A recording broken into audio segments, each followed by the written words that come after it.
Welcome back.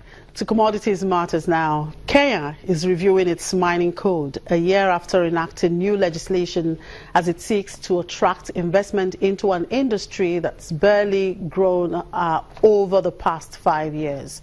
The government is working with the UK Department for International Development funded extractive hub to come up with a revised law that balances investor returns with government revenue needs and international best practice. The review is expected to be submitted to the ministry in the next few weeks. Mining companies are facing similar legislative disruption in other African countries.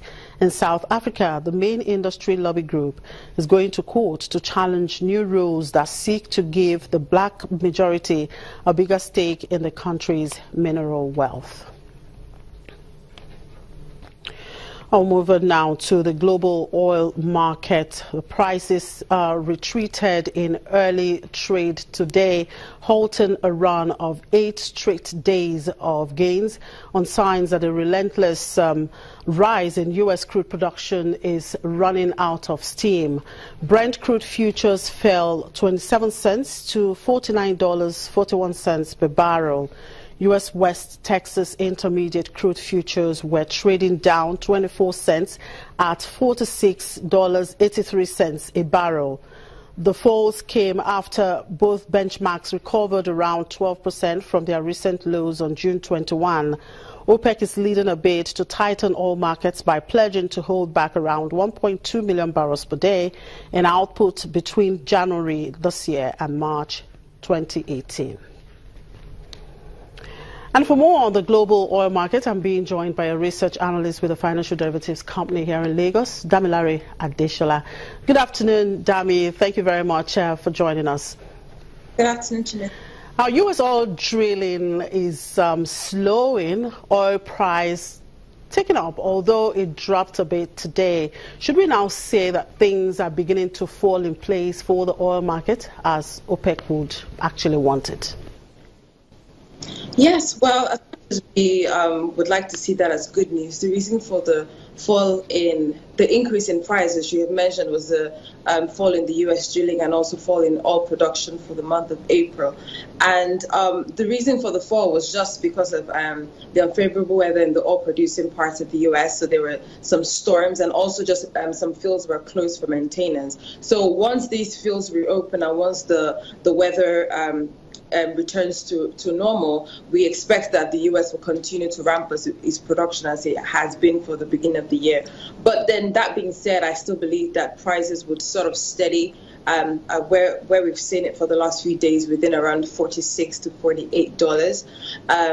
But then the reason for the fall in price this morning has been because of the U.S. is on holiday at the moment with the independence celebration, and also because as the price approaches the psychological threshold of $50 per barrel, the market has been resisting. So that being said, it is good news, and but we would just be cautious before we celebrate, basically. All right. Now, although U.S. oil is slowing, we have Libya and Nigeria ramping up production. Now, are these two countries a threat to OPEC's drive to cut supply?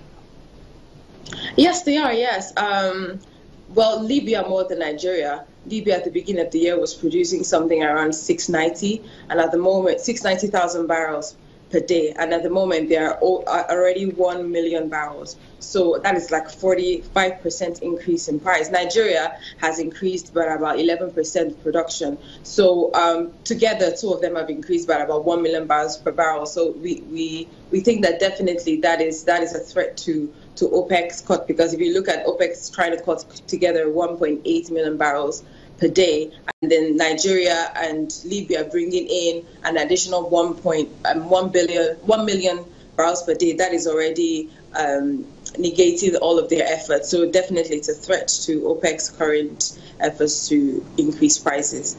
And do you see OPEC at some point including Nigeria and Libya in its production cut deal, though these two countries were actually excluded in that deal? Yes, it's definitely probable. Their next meeting is holding at the end of the year, November 30. So we expect that they will probably watch, because the reason for why Libya was experiencing low production was because of the political crisis in Nigeria with the Niger Delta militants. So they will just watch to see that these issues don't come back up and then production goes back down. So I guess for the rest of the year, for the next quarter and the next 4 to 5 months, they will just watch to see if production continues on this trend of growth. And then if it does, then we're most likely they will probably include Nigeria and Libya in the cuts next time. All right, thank you very much, Damilare. We'll only keep our fingers crossed for wishing for the better. All right, thank you for your time. Damilare Adeshola is a research analyst with Financial Derivatives Company here in Lagos. Now, the sprawling Nigerian city of Lagos is set to produce over 10,000 metric tons of waste in a day, and the waste can actually be profitable. Olamide Babajide, an entrepreneur in Lagos, believes that there is beauty in waste, and he's helping transform waste like newspapers, straws, plastics, car tires, old CDs and seashells collected in Lagos into household furniture and accessories for sale. Let's watch this. Olamide Babajide goes out on the streets of Lagos shopping for old tires, a key component for her furniture products.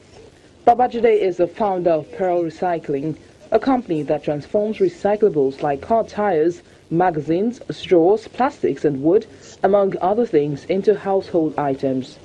The company offers money in exchange for recyclable garbage. Pearl Recycling was set up in 2014 with $5,000 that Babajide won through an entrepreneurship program. The computer engineering graduate says she was drawn to recycling while on a trip to the United Arab Emirates, where she came across art pieces made from maize stalks that sold for hundreds of dollars. Over time, I noticed that waste is a general problem. Waste management is a problem in Nigeria that we've not been able to find a solution. Most times we see government coming up with sanctions, threats, and penalties, but it's not working. So I felt the best way to make it work is to find a solution where people can make money out of waste or turn waste to something good. So that was what brought the idea, the vision for Pearl Recycling. It takes about 45 minutes to make a puff out of recycled tires. Her products cost anything from 5,000 naira to 20,000 naira. The government is pushing people to find innovative ways of making money as the oil-rich country continues to face a recession due to low global oil prices, making it difficult for entrepreneurs to run their businesses.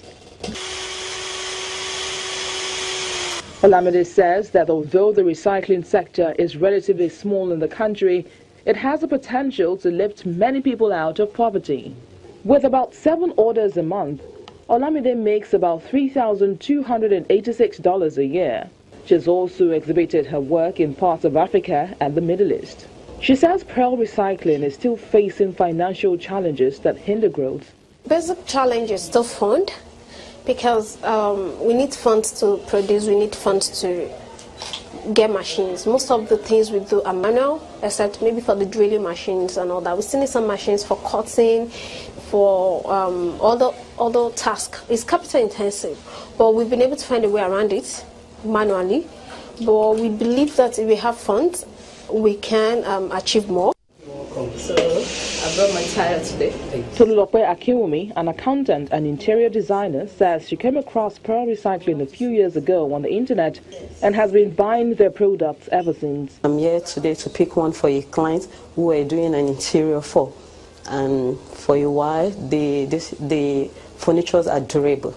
They're beautiful, they are unique, compared to what you can see in the regular market. Babajide plans to open stores in other cities, providing practical furniture while contributing towards efforts to protect the environment. Quite an innovative way to make money. Well, it's on that note that we draw the curtain on today's edition of the program. Thank you very much for watching. I'm Chimeze Obi Iwago.